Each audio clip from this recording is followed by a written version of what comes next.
जोजो किड्स। लोमड़ी और कौवा। एक बार कालू कौवे को एक बड़ा चीज का टुकड़ा मिला। वो बहुत खुश हो गया।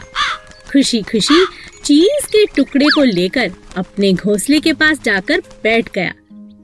तभी वहां से सोमी लोमड़ी निकली और उसकी नजर कालू कौवे पर पड़ी। कालू के मुंह में चीज का टुकड़ा देखकर सोमी लोमड़ी के मुंह में पानी आ गया और किसी भी तरह चालाकी से अब वो वह टुकड़ा पाना चाहती थी। तभी उसके दिमाग में एक उपाय आया और उसने कालू से कहा, कालू दोस्त, तुम कैसे हो? अच्छा हुआ तुम मिल गए। मैं बहुत दिनों से तुम्हें ढूंढ रही हूँ। सच, तुम जैसा सुंदर कौवा पूरे जंगल में नहीं है और तुम्हारी सुंदर आवाज सुनने को मेरे कान तरस रहे हैं। तुम कितना मधुर गाते हो, तुम्हारा रंग कितना प्यारा है। तुम बहुत ही अच्छे कौवे हो। तुम्हारा जैसा कौवा पूरे जंगल में नहीं है। मैंने कभी किसी कौवे को इतना अच्छा गाते हुए नहीं सुना। आज तुम कुछ अच्छा सा गाकर मुझे सुना दो प्लीज। कालू अपनी इतनी तारीफ सुनकर मन ही मन बहुत खुश हो गया। जैसे ही उसने गाने के लिए मुंह को खोला, चीज का टुकड़ा जाकर नीचे गिर गया। सोमी लोमड़ी ने जैसा सोचा था वैसा ही हुआ और वो चीज का टुकड़ा उठाकर भाग खड़ी हुई। बेचारा कालू। अब कालू को समझ आ गया था कि सोमी लोमड़ी चीज का टुकड़ा पाने के लिए ये सब मन घड़न तारीफ कर रही थी। बेचारा कालू अपने चीज के टुकड़े से हाथ धो बैठा। चींटी और हाथी। रानी चींटी बहुत मेहनती थी। सभी चींटियां रानी चींटी की बात को मानती थीं। मिलजुल कर वे अपना घर बना रही थी। उसी जंगल में अप्पू नाम का एक हाथी भी रहता था जो बहुत शैतान था। वह सभी जानवरों के साथ बहुत मस्ती करता था। जब चींटियों का घर बनकर तैयार हो गया तब वे अपने लिए खाना जमा करने लगी। तुम लोग इतनी मेहनत क्यों करते हो? कितना थक जाते होंगे। मैं अपनी सूंड से तुम्हारे घर को कभी भी नष्ट कर सकता हूँ। ये मेरे बाएं हाथ का खेल है। ऐसा कहकर अप्पू ने अपनी सूंड में पानी भरना शुरू किया। कुछ पानी पिया और कुछ चींटियों पर डाला। रानी चींटी को बहुत बुरा लगा। उसने कहा, हम बहुत दिनों से इतनी मेहनत कर रहे हैं अप्पू, पानी डालकर हमारी मेहनत को बर्बाद मत करो। मैं जो चाहूँ कर सकता हूँ। तुम बहुत घमंडी हो अप्पू। हम सभी जानवरों को मिलजुल कर जंगल में रहना चाहिए। हम सब एक दूसरे के काम आ सकते हैं। तुम इतनी छोटी चींटी, तुम मेरी कोई मदद नहीं कर सकती। कुछ दिनों बाद जंगल में एक शिकारी आया। उसने अप्पू को पकड़ने के लिए जाल फैलाया और अप्पू उस जाल में फंस गया। तभी रानी चींटी की नजर शिकारी पर पड़ी। उसने अप्पू हाथी की जान बचाने की सोची। वह अप्पू के पास गई और बोली, अप्पू दोस्त, घबराओ नहीं। मेरा दोस्त चूहा तुम्हारा जाल काट देगा और इस शिकारी को तो मैं मजा चखाती हूँ। सभी चींटियां शिकारी के पास गईं और उसे जगह जगह काटने लगी। शिकारी डर से तिलमिला उठा और जंगल छोड़कर भाग गया। चूहे ने अप्पू का जाल काट दिया। अप्पू ने चींटियों से माफी मांगी और कहा, मुझे माफ कर दो चींटी रानी, हम सबको मिलजुल कर रहना चाहिए। आज से मैं भी तुम्हारा दोस्त हूँ। आलसी तोता। एक पेड़ पर दो तोते रहते थे, किट्टू और मिट्ठू। एक बहुत आलसी और दूसरा बहुत ही समझदार था। एक दिन समझदार तोते ने देखा कि पेड़ की जड़ से एक बेल निकल गई है, जो पेड़ का सहारा लेकर चढ़ती जा रही है। अरे देखो, हमारे पेड़ पर एक बेल ऊपर की तरफ आ रही है। चलो मिलकर इसे काट दें। मुझे तुम्हारी सहायता चाहिए दोस्त। मैं अकेले इस बेल को नहीं काट सकता। आज तो मैं बहुत थका हुआ हूँ, हम कल काट लेंगे। ठीक है दोस्त, पर हम कल इसे जरूर काट लेंगे। अगले दिन फिर से तोते ने मिट्ठू को आवाज लगाई। मिट्ठू मिट्ठू देखो, बेल तो दिन प्रतिदिन लंबी होती जा रही है। आओ इसे काट दें। कहीं शिकारी आ गए तो इसके सहारे हमारे बच्चों तक पहुंच जाएंगे। तुम्हें इतनी जल्दी क्या है, कर लेंगे। मिट्ठू तुम बात को समझो, अभी तो बेल नाजुक है, मिलकर हम इसे काट सकते हैं। अगर ये सख्त हो गई तो इसे काटना बहुत मुश्किल होगा। ऐसा करते करते कई दिन निकल गए और बेल पक्की हो गई। तोता रोज मिट्ठू को आवाज लगाता, लेकिन मिट्ठू कोई न कोई बहाना बनाकर टाल देता। किट्टू तोता अपने बच्चों को लेकर दूसरे एक ऊंचे पेड़ पर जाने को मजबूर हो गया, क्योंकि उसे पता था कि मजबूत बेल के सहारे कभी भी शिकारी आकर उसके बच्चे ले जा सकते हैं। मिट्टू, मैं अपने बच्चों के साथ दूसरे एक ऊंचे पेड़ पर रहने जा रहा हूँ। क्या तुम भी चलोगे? यहाँ रहना सुरक्षित नहीं है। मिट्ठू तोता आलसी होने की वजह से हर काम कल पर टालता रहा। इसी तरह एक दिन जब शिकारियों की नजर मिट्ठू के बच्चों पर पड़ी तो उन्होंने मजबूत बेल पर चढ़कर मिट्ठू के बच्चों को उठा लिया।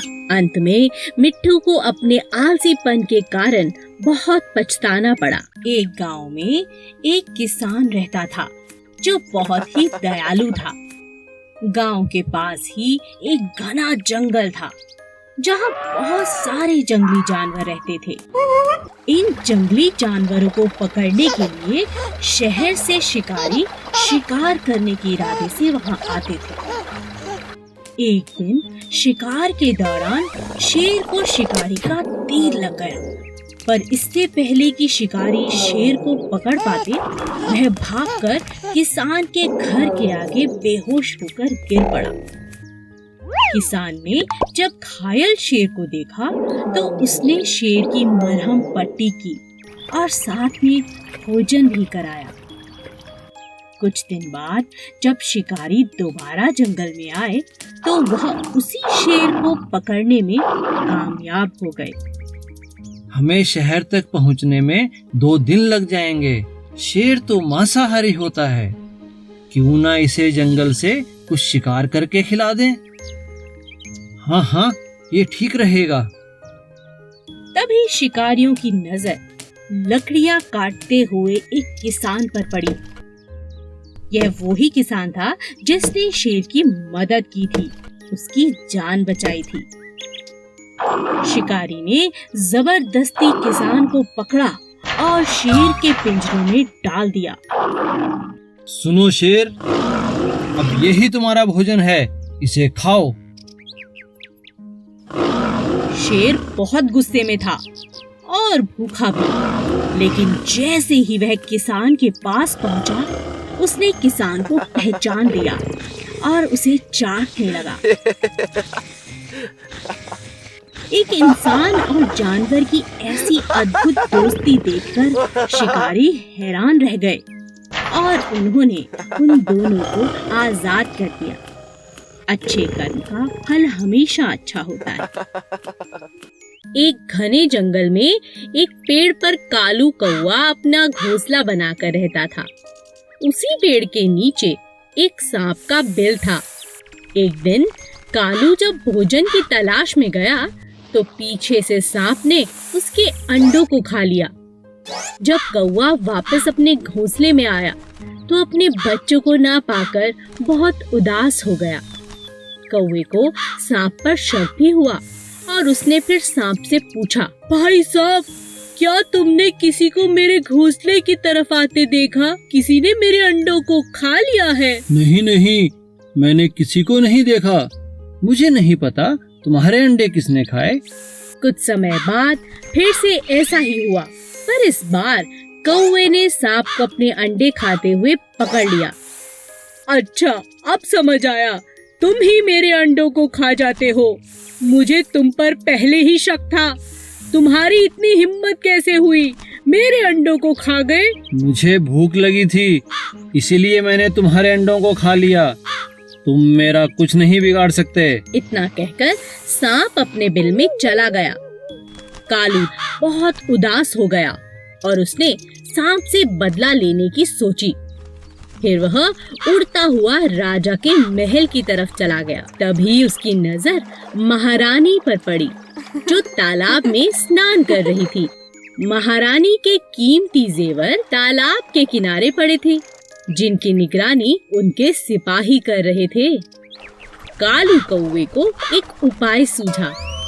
वह एक लंबा सा हार अपनी चोंच में फंसाकर उड़ने लगा। सभी सैनिक कौवे का पीछा करने लगे। कालू ने चालाकी से उस हार को सांप के बिल में डाल दिया। जब सैनिकों ने बिल में डंडा मारा, तब बाहर निकला सांप, जिसके गले में महारानी का हार था। सैनिकों ने पीट पीट कर सांप को जान से मार दिया और हार ले लिया। इसी तरह कालू कौवे ने सांप से अपना बदला ले लिया। एक सीधा सादा हाथी और एक चालाक लोमड़ी दोस्त थे। दोनों साथ में घूमा करते थे। एक दिन वो दोनों भोजन की तलाश में जंगल में इधर उधर घूम रहे थे कि रास्ते में उन्हें एक शेर मिला। आओ, मुझे तुम्हारी ही तलाश थी। अब तुम दोनों में से एक मेरा भोजन बनेगा। यह सुनकर हाथी बहुत घबरा गया। उसने लोमड़ी से कहा, तुम शेर से बात करके देखो।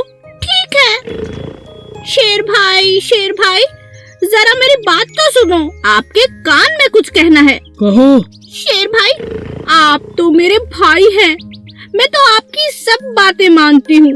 मुझे खाकर आपका कोई फायदा नहीं, आपका पेट भी नहीं भरेगा। सच कह रही हूँ। इसीलिए एक आपको उपाय बताती हूँ। आपको हाथी को ही खाना पड़ेगा, तभी जाके आपका पेट भरेगा। इतना बड़ा हाथी खाने के बाद 2-4 दिन मजे से आप सो सकते हैं, आराम कर सकते हैं। नहीं तो मुझे खा के कल तक फिर भूख लग जाएगी। पर वो कैसे हो सकता है? मैं तुम दोनों को खाऊंगा। अरे नहीं, आप मेरी बात मानो। आपको बस मेरे साथ मिलकर हाथी को गड्ढे में गिराना होगा। फिर दोनों ने मिलकर हाथी को गड्ढे में गिरा दिया। अब शेर खुश था कि उसका शिकार कब्जे में है।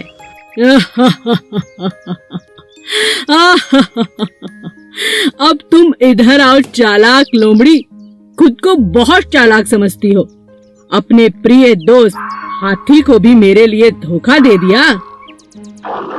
ऐसा कहकर शेर ने लोमड़ी को अपने पंजों में पकड़ लिया और उसे खा गया, जो दगाबाज थी। एक जंगल में एक बहुत ही खतरनाक शेर रहता था। क्योंकि वह जंगल का राजा था, इसीलिए वो कभी भी किसी को भी खा जाता। एक दिन जब राजा अपनी गुफा में आराम कर रहा था, तभी एक छोटे से चूहे की नजर शेर पर पड़ी। अरे वाह, इतना बड़ा शरीर, इतने बड़े बड़े पंजे, इनके तो दांत भी बहुत नुकीले लग रहे हैं। शेर राजा जी का तो कोई मुकाबला नहीं कर सकता। तभी सब जानवर इनसे इतना डरते हैं। चलो गुफा में अंदर चल के देखता हूँ। जैसे ही चूहा शेर के पास पहुँचा, अचानक शेर की आँख खुल गई और उसने चूहे को दबोच लिया। अरे वाह, आज तो भोजन खुद चलकर मेरे पास आ गया। मजा आ गया। मुझे माफ कर दो राजा जी, मैं तो गलती से आपके पास आ गया। मुझे खाकर तो आपकी भूख भी नहीं मिटेगी। हो सकता है मैं आपके कभी काम भी आ जाऊं। चूहे की यह बात सुनकर राजा के मन में दया आ गई और उसने कहा, ठीक है, वैसे भी मेरा पेट आज बहुत भरा हुआ है। जाओ, मैं आज तुम्हें छोड़ता हूँ, लेकिन दोबारा ऐसी गलती मत करना। और इस तरह चूहे की राजा ने जान बख्श दी। एक दिन राजा शेर भोजन की तलाश में नदी किनारे पहुंचा। वहां उसे शिकारियों ने अपने जाल में फंसा लिया। गुस्से में आकर शेर जोर जोर से दहाड़ने लगा। ये तो राजा जी की आवाज है। लगता है हमारे राजा किसी मुसीबत में हैं। चलो उनकी रक्षा करते हैं। चूहे ने जब शेर को जाल में फंसा देखा तो अपने दोस्तों के साथ तुरंत जाल को काट दिया और अपने राजा की जान को बचा लिया। शेर को खुला पाकर शिकारी भी भाग खड़े हुए। उस दिन के बाद से शेर और चूहा अच्छे मित्र बन गए। Please subscribe.